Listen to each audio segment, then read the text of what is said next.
बिहार के बैंकों में जमा होता है, वह पैसा वापस लोगों को ऋण के रूप में मिलना चाहिए। जो अन्य राज्यों में मिल रहा है उस तुलना में बिहार में उसका रेशियो कमजोर है। नहीं, कमजोर नहीं है। देखिए, इस बिहार में 22% सीडी रेशियो था, आज 59% सीडी रेशियो। कैसे कह रहा है? कहां 22, कहां 60, मतलब 40% का इंक्रीजमेंट हुआ है।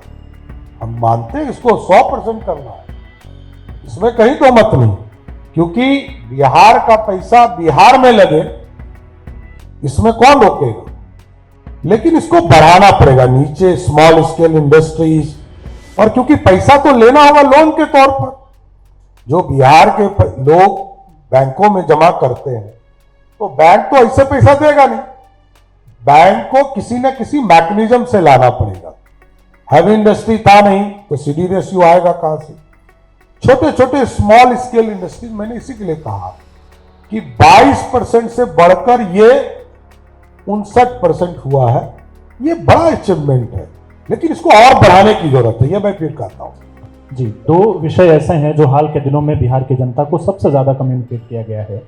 एक विषय है कि यात्रा निकली और यात्रा में कहा गया कि वोट चोरी हुई, और दूसरा विषय है कि हम आइडियाज अपने चुनावी कैंपेन में बताते हैं और अगले दिन वो हमें ट्विटर या फेसबुक पर दिखाई दे जाते हैं सरकार की तरफ से। एसआईआर पर मैं बोलना चाहता हूं, लोकतंत्र है, यहां गरीब का बेटा लोकतंत्र से जीत कर आता है और सत्ता के शीर्ष पर बैठता है।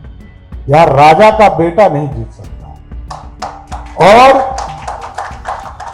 तत्कालीन विरोधी दल के नेता लालू प्रसाद जी ने कहा था कि रानी के पेट से राजा नहीं पैदा होगा।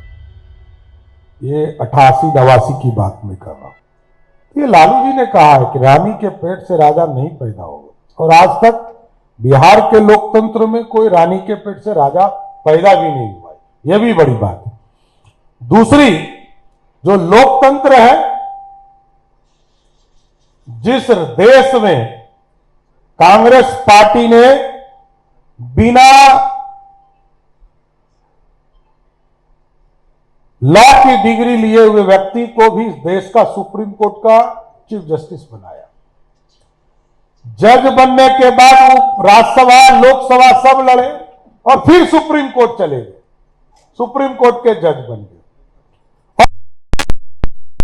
मैदान है जहां हमारे पहले आज जो पैनल आपके आए थे, सिद्दीकी साहब, ये लोग सब जेपी के अनुयायी थे।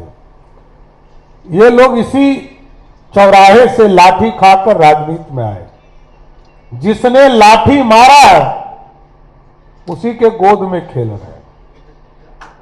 आज समझिए, कांग्रेस पार्टी ने लालू प्रसाद जी को डाकोंगला चौराहे पर मारकर तोड़ दिया, हाथ तोड़ दिया। उसके साथ वो चले गए। चले गए तो ठीक है, लोकतंत्र अपना अपना है।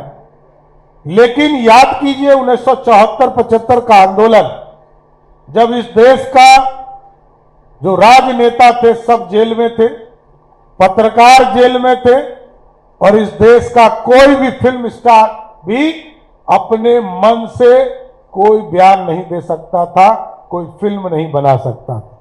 देश ने वो काला अध्याय देखा है। आज तो लोकतंत्र है। और आप समझिए, 11 साल से प्रधानमंत्री नरेंद्र मोदी जी हैं। इस देश में ऐसी 5वीं सरकार नहीं है जिसको बर्खास्त करनी पड़ी। लेकिन श्रीमती इंदिरा गांधी हो, राजीव गांधी हो, मनमोहन सिंह की सरकार हो, नरसिंहा राव की सरकार हो, 168 बार कांग्रेस पार्टी ने लोकतंत्र को कुचलने का काम किया। और मैं बता रहा हूं, पूरा कर देता हूं अजय जी आपका, एसआईआर श्री राजीव गांधी जी के समय भी हुआ, अटल बिहारी वाजपेयी जी के भी समय हुआ, राबड़ी देवी जी बिहार की मुख्यमंत्री थी तब भी हुआ, और आज जो उनके दोनों विरोधी दल के नेता प्रश्न उठाते हैं, एक 55 साल का बच्चा है एक तो बच्चा ही है, चलिए कोई बात नहीं। आप देखिए जब सासाराम आए राहुल गांधी जी, तो उन्होंने कहा एक महिला के बारे में जो औरंगाबाद की रहने वाली थी कि इनका वोटर लिस्ट से नाम काट दिया। वो बेचारी घर गई, उनके वोटर लिस्ट का नाम आ गया पहले से। राहुल गांधी जी यदि उनके परिवार के लोगों ने या लालू जी के परिवार के लोगों ने राघोपुर पर ध्यान दिया होता तो राघोपुर सिंगापुर बन गया होता। राघोपुर के लोगों को दिल्ली बुलाया और कहा कि इनका नाम कट गया। वो जो है व्यक्ति घर आया, उसका भी वोटर लिस्ट में नाम। प्रभातखबर.com, विश्वास वही, रफ्तार नहीं।